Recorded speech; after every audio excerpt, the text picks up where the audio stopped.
Ada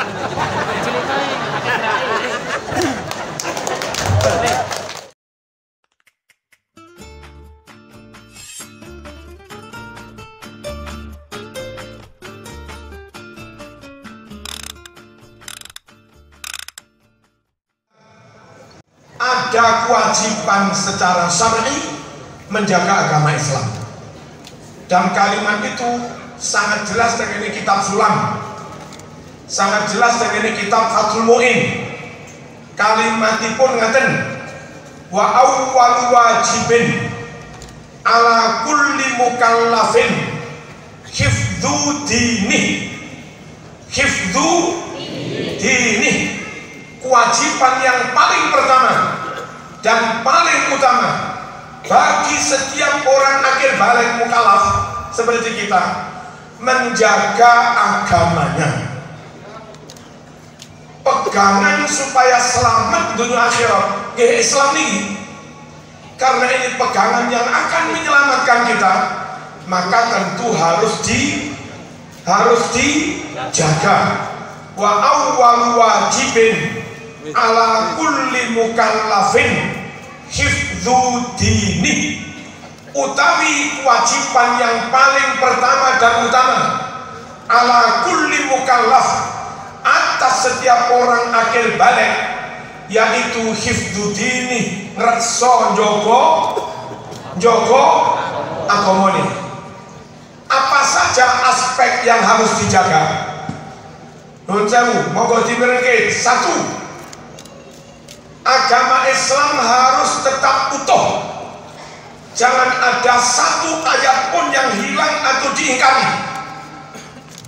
Jangan ada satu pun hadis sahih, apalagi ada di Bukhari Muslim, yang hilang atau diingkari. Wajib dijaga dari Nabi 100% sampai malam raya, harus tetap 100%, nggak boleh dicurangi. Paham ini? Jaga keutuhan ajaran Islam, baik yang termaktub dalam Quran maupun dalam kitab hadis. Yang kedua, jaga keaslian maknanya. Nggak ada artinya kamu punya lafaz asli, kamu punya lafaz hadis asli, tapi maknanya sudah menyimpang dari yang diajarkan Rasulullah SAW. Jaga casingnya, juga jaga isinya. Jaga lafaz Quran hadis harus asli utuh. Yang kedua, jaga maknanya, harus tetap sesuai dengan makna yang pernah diterangkan, dipraktekkan oleh Rasulullah SAW. Paham ini? Paham ya? Nomor 3, jaga amaliyahnya, lafaznya benar, maknanya benar, menghasilkan pemahaman, menghasilkan ilmu yang benar. Selanjutnya, cara mengamalkannya juga harus benar, sesuai dengan praktek sholat, sesuai dengan praktek wudu, sesuai dengan praktek manasik, sesuai dengan praktek muamalah yang dipraktekkan oleh Rasulullah SAW. Tiga-tiganya keutuhan keaslian lafaz teks Quran hadis utuh, asli, maknanya asli, prakteknya juga asli. Kalau itu bisa kita lakukan, selamat jamiah. Selamat. Kalau nyun sewu, Qurannya baru berarti bid'ah, hadisnya baru berarti bid'ah. Atau Qurannya asli, hadisnya asli, tapi Anda membuat paham baru, pemaknaan baru yang tidak pernah diajarkan Rasulullah, itu juga bid'ah. Atau praktek sholatmu lain dengan yang dipraktekkan Rasulullah, itu juga bid'ah, dolalah, merokok.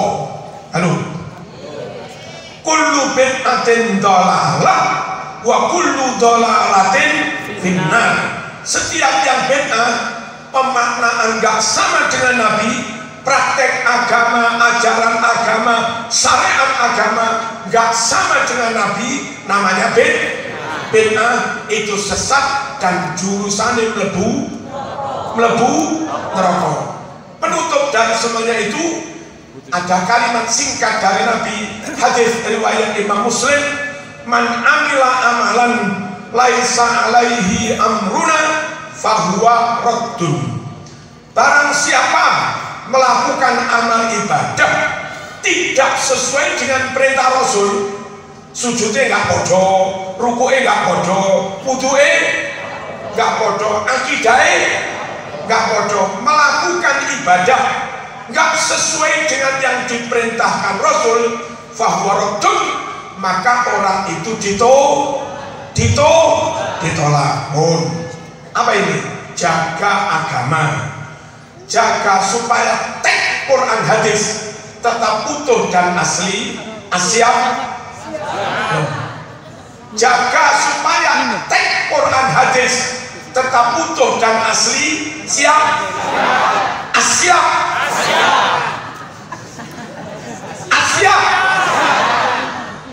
Jaga supaya maknanya yang makna memaknai Quran, memaknai hadis yang akhirnya menjadi akidah, menjadi pemahaman, harus sesuai dengan makna paham yang diajarkan Rasulullah. Siap? Siap? Kok menengah ibu-ibu? Siap? Dan cara mentakbir, mempraktekkannya, sholat, wudu'e, semuanya juga sesuai dengan ajaran Rasulullah SAW. Ya. Bagaimana supaya teks Al-Quran hadis tetap utuh dan asli? Ikuti Ahlus Sunnah wal Jamaah. Apa kalau tidak Ahlus Sunnah wal Jamaah tidak utuh? Ya. Apa kalau di luar Ahlus Sunnah wal Jamaah tidak utuh? Ya. Apa? Ya. Contoh, nyun sewu, kalau sampean nggak ikut Ahlus Sunnah, terus ikut Syiah itu punya pemahaman hanya menerima hadis dari Ahlul Bait. Gitu? Hanya menerima hadis dari Ahlul Bait. Sementara hadis yang didawuhkan Nabi kepada sahabat, hadis yang didawuhkan Nabi kepada Sayyid Abu Bakar, Umar, Utsman, Ali, oleh Abu Bakar, Umar, Utsman, itu oleh golongan Syiah ditolak. Nah, perhatikan, Syiah dengan menolak sahabat berarti Syiah menolak ribuan dawuh Nabi, Syiah menolak ribuan hadis Nabi yang kebetulan oleh Nabi didawuhkan kepada para sahabat. Dengan begitu Syiah tidak utuh mewarisi teks hadis-hadisnya Rasulullah. Paham? Kepingin harus utuh, teks Al-Quran utuh asli, teks hadis utuh asli, jangan ikut Syiah. Syiah mewarisi ajaran Nabi kira-kira hanya separuh, hanya yang versi Ahlul Bait. Jangan pula ikut Khawarij yang sekarang neo Khawarij itu Wahabi. Kenapa? Podo dene. Apa podo dene? Pada baik. Cuma bedanya kalau Syiah hanya menerima hadis Ahlul Bait, menolak hadis yang didawuhkan Nabi kepada sahabat. Kalau Khawarij sebaliknya, menerima sahabat, menolak, memerangi, membenci Ahlul Bait. Ali Ahlul Bait diperangi, dimusuhi, dibunuh oleh Khawarij. Ibnu Muljam lagi kan? Imam Husain dibunuh oleh Khawarij, Imam Hasan dibunuh oleh Khawarij. Khawarij menerima sahabat tapi menolak Ahlul Bait dan menolak hadis-hadis Nabi yang disabdakan kepada ahlul bait. Dengan begitu Khawarij juga tidak utuh menerima sunnah-sunnah Rasulullah. Setidaknya sunnah yang disabdakan kepada ahlul bait, kalau ojo nyawang ini nyawang aku, setidaknya hadis Nabi yang disabdakan kepada ahlul bait oleh golongan Khawarij ditolak. Nah, kesimpulannya harus ahlus sunnah wal jamaah. Syiah jangan, Khawarij jangan, Mu'tazilah jangan, Wahabi juga jangan. Apa? Dua-duanya tidak menjaga keutuhan tek-tek hadis-hadis Rasulullah, karena mereka terang-terangan berani menolak hadis. Alasannya ini riwayat ahlul bait, ini ditolak alasannya riwayat sahabat. Beda banget dengan ahlu sunnah. Contohnya Imam Syafi'i, full semua hadis Nabi pokong sohi terima kabeh pun pokong sohi. Makanya Imam Syafi'i ada idza sahal hadis fahuwa madhabi, idza sahha dadi sahih penapa al hadisu hadis fahuwa makkah hadis sahih nikah madhabi madhab kaula. Aneh nih? Aneh. Pak Sanusi tahu? Aneh. Apa?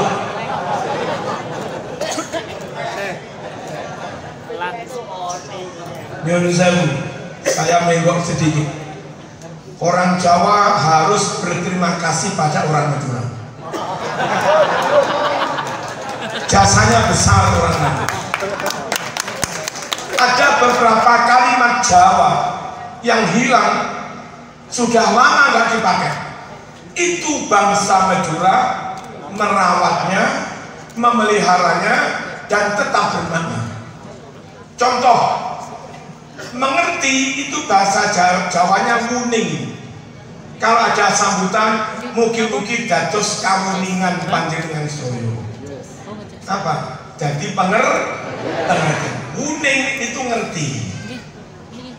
Orang Jawa sudah nggak ada yang bilang kon muning, enggak. Sudah nggak dipakai kalimat muning itu di Jawa. Padahal aslinya itu ada dalam bahasa Jawa. Untung ada Madura, telaten merawat itu. Onengnya itu oneng. Andai nggak ada Madura sudah hilang kalimat kuning. Allahumma shalli ala sayyidina. Pusat kebudayaan Jawa, pusat Jawa itu ada di Jogja. Dan karena benar-benar ada korelasi erat antara Jawa dan Madura, maka Jogja pun memberi nama ibu kotanya dengan kata-kata Madura. DIY, ini DIY. DIY, DIY.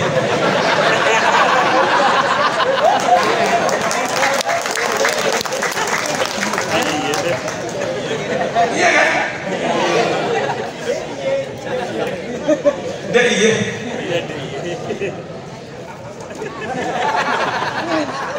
Allahumma shalli ala sayyidina Muhammad. Hatta bahasa Inggris pun, nggak bisa merasa lebih superior, lebih hebat daripada Madura. Tretan Madura jangan minder menghadapi bahasa Inggris. Kenapa? Struktur bahasamu sama. Kalau dalam bahasa Inggris ada 16 macam tenses, dalam Madura juga ada 16 macam tenses. Kalau dalam bahasa Inggris ada question tag, are you, isn't he? Madura bener, kita ya.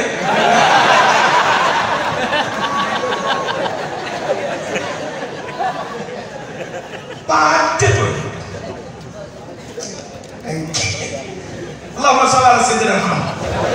Ya, Imam Syafi'i salah satu tokoh Ahlussunnah wal Jamaah. Tidak seperti Syiah menolak sahabat, tidak seperti Khawarij menolak Ahlul Bait. Asal hadis Nabi dan itu sahih, mau itu riwayat sahabat, mau itu riwayat Ahlul Bait, diterimakan. Diterima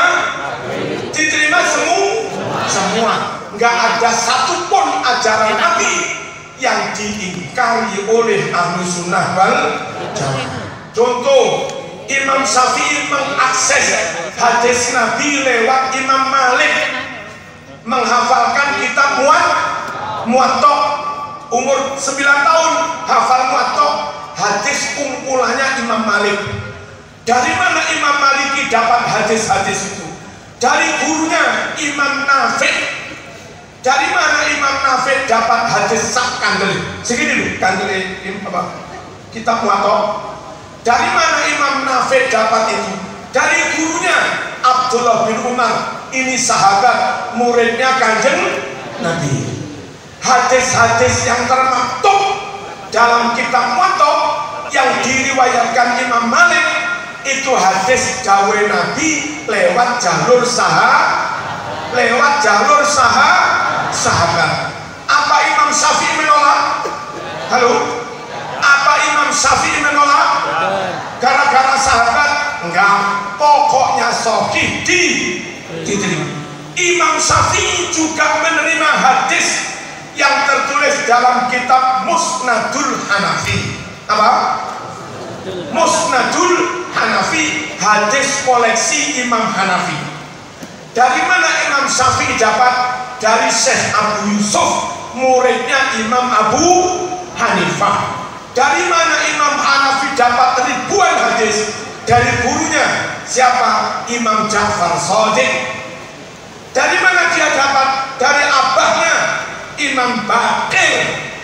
Dari mana Imam Baqir dapat? Dari gurunya abahnya sendiri Imam Ali Zainul Abidin. Imam Ali dapat dari Imam Husain, cucunya Kanjeng Nabi. Imam Husain dapat ajaran itu dari Sayyidina Ali, dari Siti Fatimah, dari Kanjeng Nabi.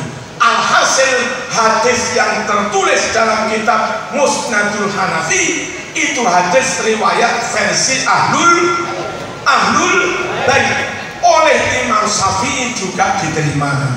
Allahumma shalli ala sayyidina Muhammad. Jangan beri ibu. Ngomong apa bu? Ahlussunnah wal Jamaah, contohnya Imam Syafi'i. Halo, berkomitmen menerima semua hadisnya Kanjeng Nabi, baik riwayat Ahlul Bait maupun riwayat sahabat. Dil. Tak ulangi, jaga keutuhan Quran, jaga keutuhan hadis, jaga keaslian teks.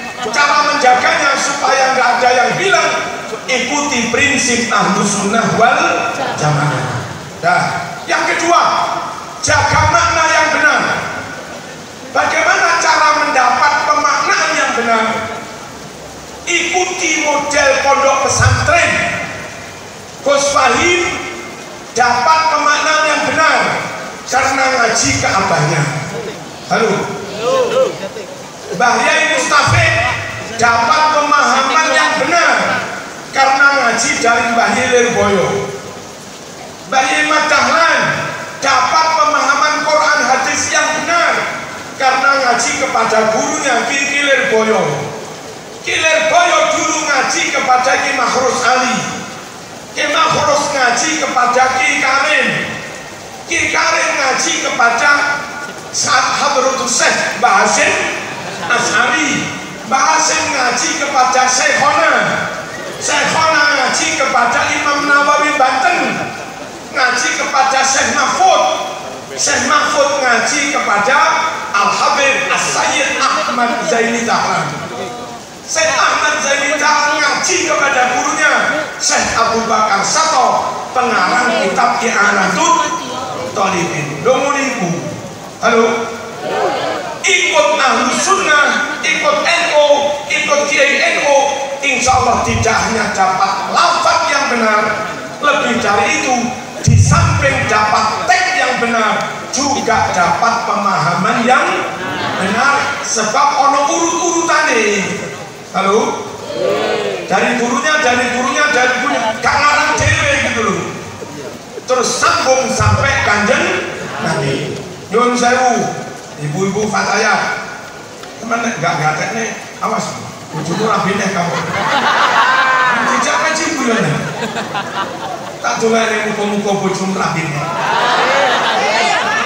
makanya ngaji ya. Amin ngamur kayaknya.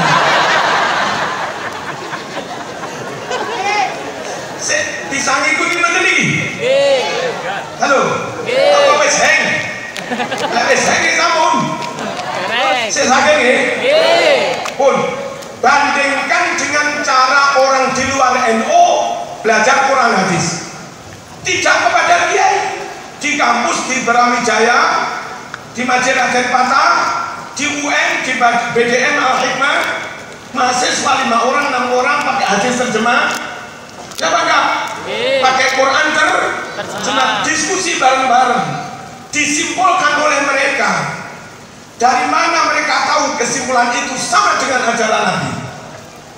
Dari mana mereka klaim hasil diskusi itu itulah sesuai dengan ajaran Rasulullah? Nggak bisa.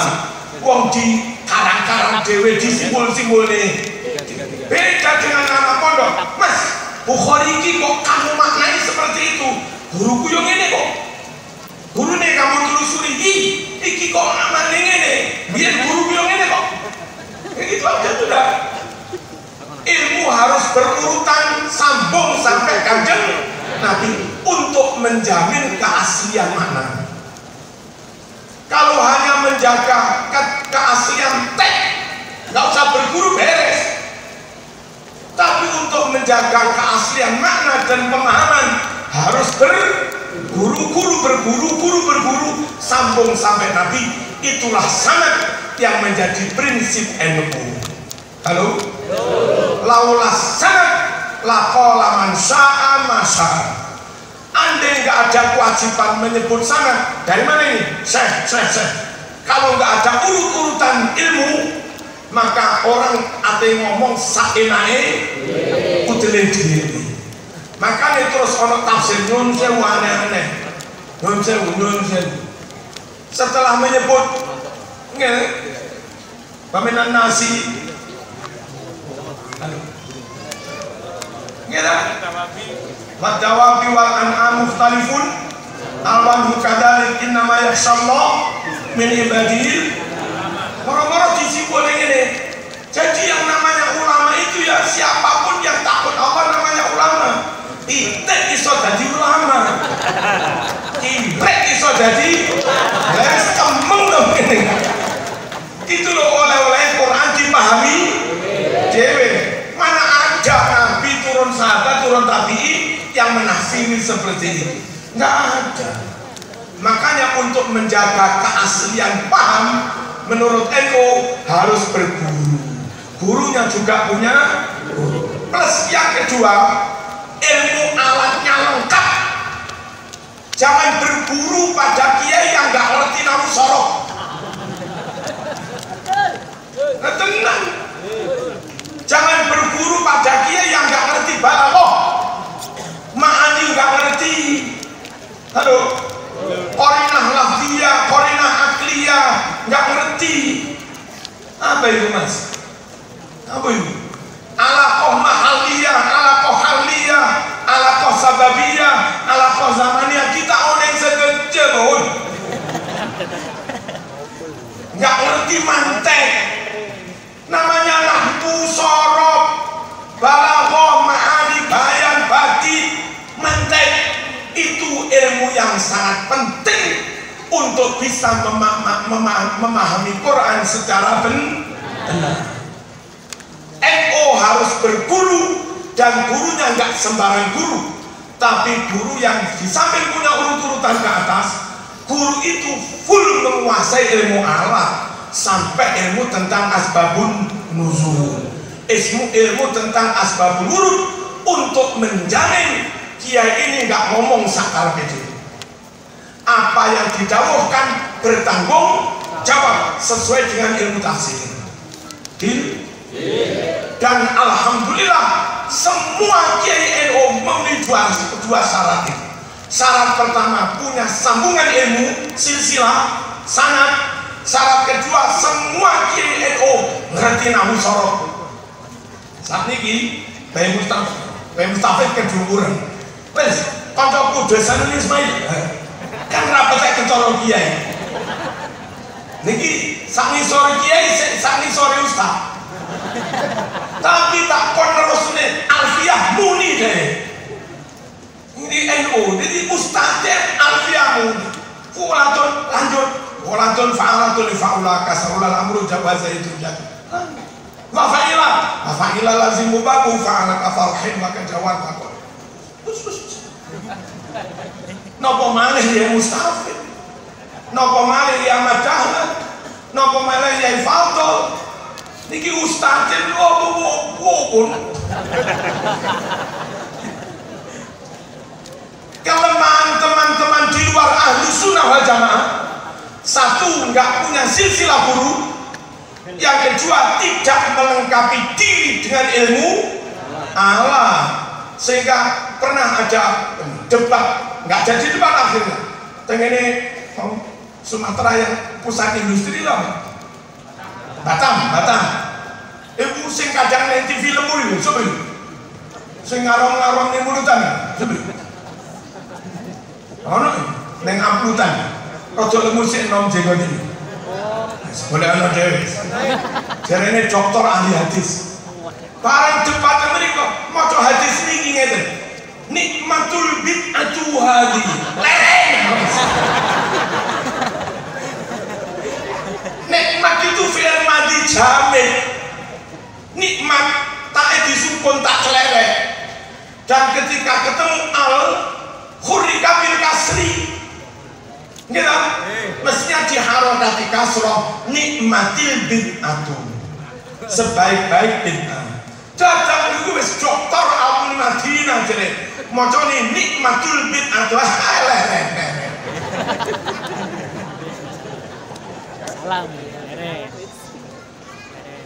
Contoh pentingnya nahwu. Ngeten. Wong wedok sing dicerai suaminya, headnya masih normal, itu kata Quran headnya salah satu guru. Wal mutallaqatu yatarabbasna bi anfusihinna salah satu guru. Wanita yang masih normal headnya dicerai suaminya, maka wajib beriddah, nggak boleh dilamar orang, nggak boleh nikah dengan orang selama berapa? 3 guru. 3 guru itu 3 kali suci apa 3 kali head? Kalau buka kamus, guru maknanya bisa suci, bisa head. Yang dimaksud Quran itu suci apa head? Ini tidak bisa selesai dengan terjemah. Tidak bisa tuntas dengan kamus, baru tuntas dengan nahwu sorf. Mas kalimatnya salah satu guru, salah satu onok tae. Kalau salah satu adab onok tae, berarti guru maksudnya mudzakkar. Andai tertulis salah satu onok tae, maka guru maksudnya muannas. Nah karena salah satu onok tae, berarti guru ini maksud yang mudzakkar.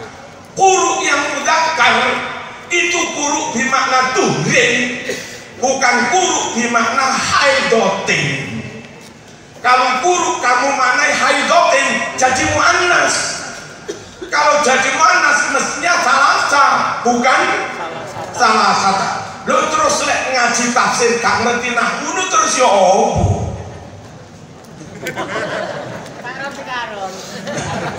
Ghairu mudhar.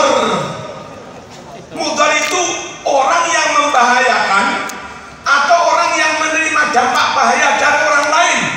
Isim fa'il kah dia? Apa isim maf'ul? Kita oning. Ini soal sorof, tapi akan akan selesai dengan ilmu ma'ani. Halo. Kelemahan orang-orang di luar NU, dia nggak punya silsilah guru sampai Nabi, plus nggak ngerti nahu soro. Bayi dalam Lirboyo Ploso Sido Kiri kapi oneng nahu soro bengadun sangat sambung sampai Rasulullah SAW. Dengan cara begini, insya Allah ilmu yang kita dapatkan teksnya asli, utuh, maknanya juga benar. Yang terakhir, prakteknya benar. Bagaimana supaya prakteknya benar? Nyuwun sewu, lek cara NU ngaji niki musafahah. Ngaji niki ketemu langsung, ngadep ning ngarepe, enggak hanya lewat. Kenapa harus ning ngarepe? Nyuwun sewu, bocah ngaji ning pondok mriki. Di samping diwacane hadis arba'in, diwacane kitab fikih mabadi, plus gurune nyontoni ngene lho Cak. Rek ruko sing bener.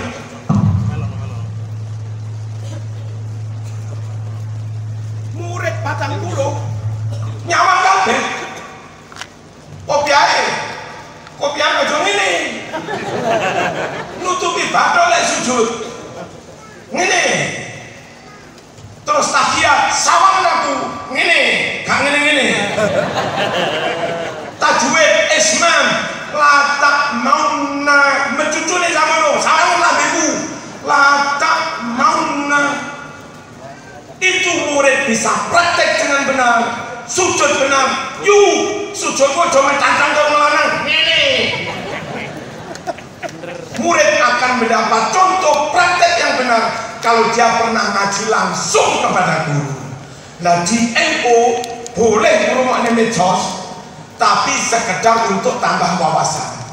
Kalau dasar ilmu, bagaimana akidah yang benar, bagaimana maca tajwid fasahah yang benar, makhraj yang benar, bagaimana rukuk sujud tahiyat yang benar, wudu yang benar, tayamum yang benar, harus pernah digurukan langsung secara musyawarah. Kecuali kalau tinggal menambah wawasan. Nah di luar NU kecilik medsosan, akhirnya sholatnya tak padu.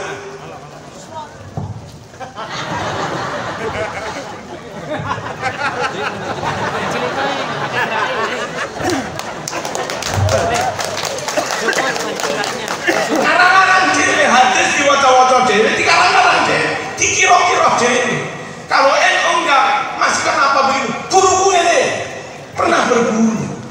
Untuk bisa mendapatkan contoh praktek yang benar, bergurulah secara langsung. Makanya beda pesantren kantor. Lalu beda pengajian rutin, ketemu langsung antara jamaah dan guru, itu di NU. Makanya di Pemda tahun depan harus diadakan pengajian rutin di pendopo. Kalau pengajian rutin di pendopo rasa jadi bupati.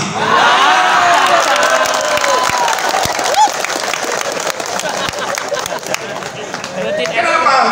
Supaya yang akidahnya benar, gak hanya kiai tok. Supaya yang tajwid makhrajnya benar, gak kiai tok. Yang sholatnya noto artinya benar, ojo kiai tok. Hatta bolo-bolo iki kudu padha kabeh. Bener kabeh padha Kanjeng Nabi. Dengan begitu lantaran bupati yang soleh, kiai ini mlebu swarga, kepala dinas sena SKPD-nya mlebu kabi.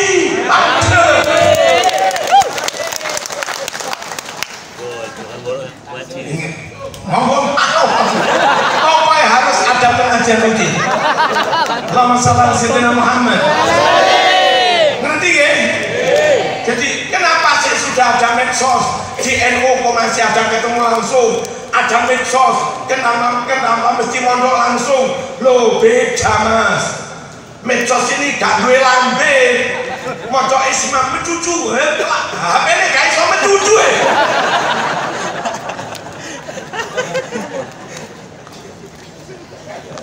Bener-bener nih.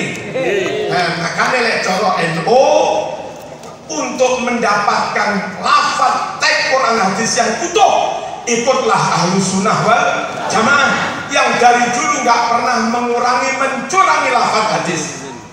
Yang kedua, untuk mendapatkan makna yang benar, ngajilah kepada kiai pondok yang ilmunya sambung-sambung lewat guru, sambung sampai Nabi plus melengkapi diri dengan nahwu sorof, balaghah dan yang lain-lain. Halo, contoh, ada kalimat yang antara lafaz dan makna itu beda. Kalimatnya perintah, tapi sejatinya tetap melarang. Sama ngomong nih ibu, aku pengen payung. Oh, Jones. Mana lingkungan kumat ayahnya mana? Gue aku arep payung. Oh, Jones. Pengen lu pancet ngono. Selesai gue grek. Ayo apa dah? Ayo. Ayo lewat tak lapor nih Pak Bupati. Dohirnya perintah, wayuh. Tapi apa maksudnya kon wayuh tenan? Apa jengkel? Awas. Kalimat seperti itu kayaknya perintah tapi ngancam, tapi tetap mencegah. Itu namanya jadi larangan keras. Di Quran ada kalimat begitu. Ikmalu masyitum. Rakyat kandani sakar gua.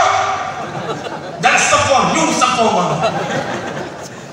Saya nggak ngerti, apa ngelakoni? Nah, Quran ngongkon, ini jalan kampung nih,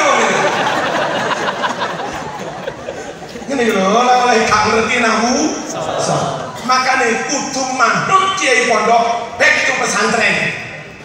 Pulau nyuwun saestu, makanya nyuwun sewu periode Bupati Malang kedua nih, bikin Diknas rasa madrasah.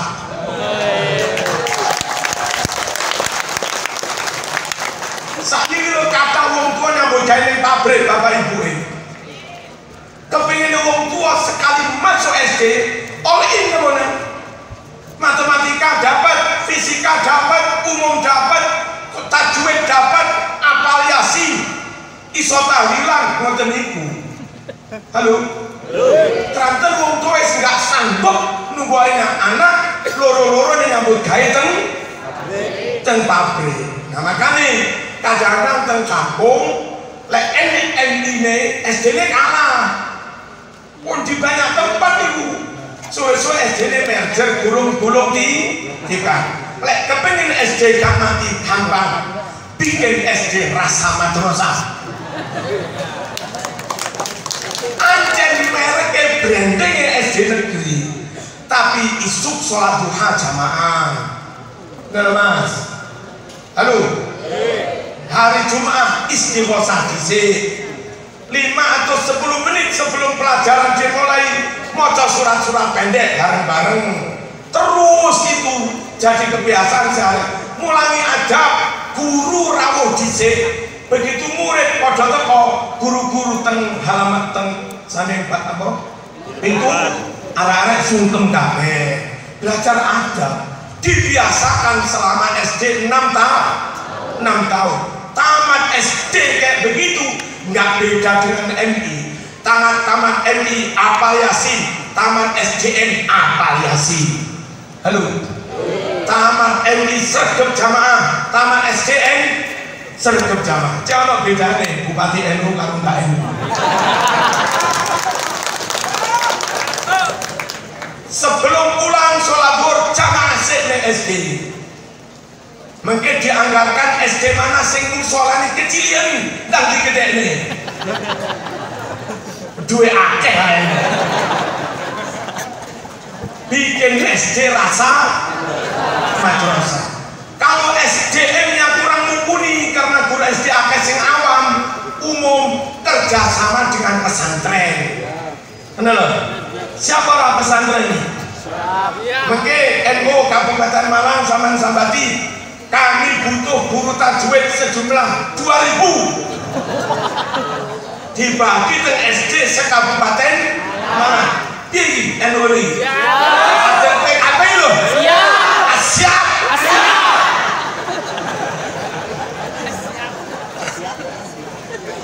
Demi menjaga Islam yang asli Islam yang utuh, asli teksnya, asli pemahamannya, dan asli prakteknya. Terakhir, Bapak Ibu rahmatullah, tentang Indonesia. Mengapa Kiai itu kalau NU Islamnya asli, NU Ahlus Sunnah Jamaah, pasti dia komitmen pada bangsanya. Tidak ada Kiai NU yang komitmen pada Islam lalu tidak komitmen pada negaranya. Mesti kalau Kiai NU dia komitmen pada ajaran Islamnya, juga komitmen pada negaranya. Kenapa? Satu, rungokno, ini penting banget. Awal abad 19, tepatnya tahun 1923, kira enggak rungokne, tangan ingat. Tahun 1923, rungokkan, terjadi pemberontakan Wahabi di Arab. Memberontak Raja Saddam Hussein. Wahabi menang karena didukung Inggris, Perancis, Israel. Halo? Do you know? Understand? Nah, setelah Wahabi menang menguasai Arab, apa yang mereka lakukan? Satu, catat, makam para sahabat, makam ulama wali rata digusur, rata dengan tanah. Boleh ono makam wali yang Saudi, Pak, ketemu. Yang kedua, ulama umat Islam yang tidak ikut Wahabi dibunuh. Itu ribuan, datanya di mobil saya, tak bawa, nanti dikira fitnah saya, tak bawa di mobil. Allahumma shalli ala sayyidina Muhammad. Yang ketiga, naskah Bukhari yang asli, hadis Bukhari, naskah Sahih Muslim yang asli, naskah kitab-kitab tafsir yang asli, dalam jumlah ribuan, ulufu alafah, ribuan bertumpuk-tumpuk, disweping dari rumah-rumah, dirampas, dibawa ke lapangan, dibakar. Sampai sekarang sulit di Saudi nyari Sahih Bukhari asli umur 200 tahun. Anda kesulitan di Mekah nyari tafsir Qurtubi asli umur 300 tahun. Tapi alhamdulillah ratusan santri Indonesia yang ketika itu pondok ke Mekah, Kiai Said Ketapang, Ki Thohir Singosari, Al-Habib Abdul Qadir bin Faqih, santri-santri Indonesia yang mondok ke Mekah, begitu ada tanda-tanda pemberontakan perang saudara, ratusan santri ini pada pulang ke Indonesia membawa Sahih Bukhari yang asli, membawa Sahih Muslim yang asli, membawa kitab tafsir yang asli. Makanya nyuwun sewu sampean sowan ke Mbah ini neng perpustakaan yang lemari, insya Allah masih nyimpan kitab Bukhari lawas-lawas. Saya dapat warisan dari entah Mbah Yud apa siapa, kitab Ihya, kitab Bukhari awas protol-protol.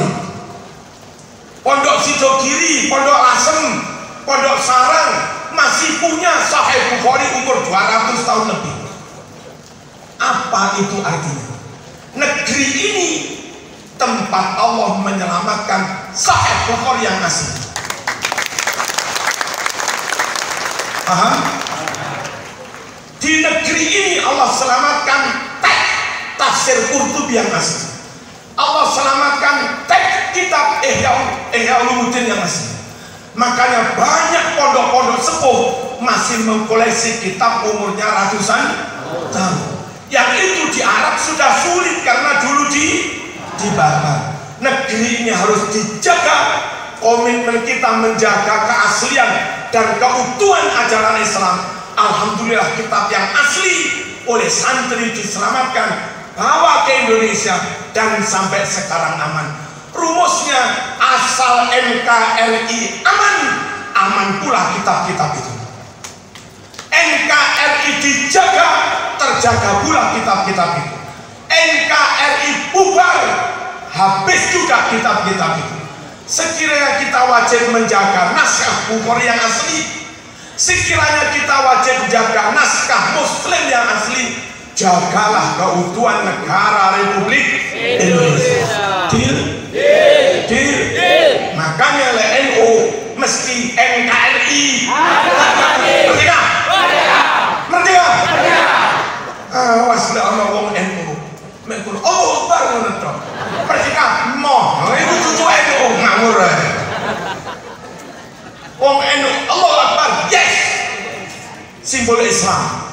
Yang penting merdeka nasionalisme, komitmen mencintai menjaga negaranya. Ini negara harus dijaga karena di sana ada ribuan naskah kitab hadis yang asli. Paham? Paham benar? Di negeri ini Allah selamatkan makam para wali para ulama. Oke lah, makam para wali ulama di Arab kusut habis rata dengan tanah. Tapi ratusan ulama dan wali Indonesia makamnya tetap terawat. Halo, Indonesia kok dilawan? Mana bangsa yang paling setia menjaga para wali? Indonesia. Mana bangsa yang paling bertanggung jawab jaga sahih Bukhari Muslim? Indonesia. Indonesia kok dilawan? Mana bangsa yang jamaah haji umroh paling banyak? Indonesia. Jumlah muslim paling banyak? Indonesia. Jumlah masjid paling banyak? Kenapa? Aneh. 850.000 masjid se-Indonesia, mendekati 1 juta masjid. Itu selain langgar dia mencurah kasah. Mon langgar dia mencurah hitung ampun. Kalau langgar-langgar di mencurah dihitung semua juta. Negeri yang muslimnya paling banyak Indonesia, negeri masjid madrasahnya paling banyak Indonesia, dan negeri yang hafid Qurannya paling banyak Indonesia. Yang lebih lagi, di samping hafid Qurannya paling banyak, bacaan Qurannya paling berkualitas juga Indonesia. Nggak pernah MTQ internasional pemenangnya Saudi kita koman, nggak pernah. MTQ tingkat internasional sing menang toko Irak nggak pernah. Saben MTQ internasional siapa menang? Indonesia. Kayak begini loh Indonesia, top Islamnya. Sejatinya komitmen menjaga Indonesia, yang menjaga Islam itu sendiri. Kewajiban kita menjaga agama, caranya tetap berahlus-sunnah wal jamaah, tetap dari NU, dan tetap berupaya sekuat tenaga agar NKRI harga mati. Al-Fatihah.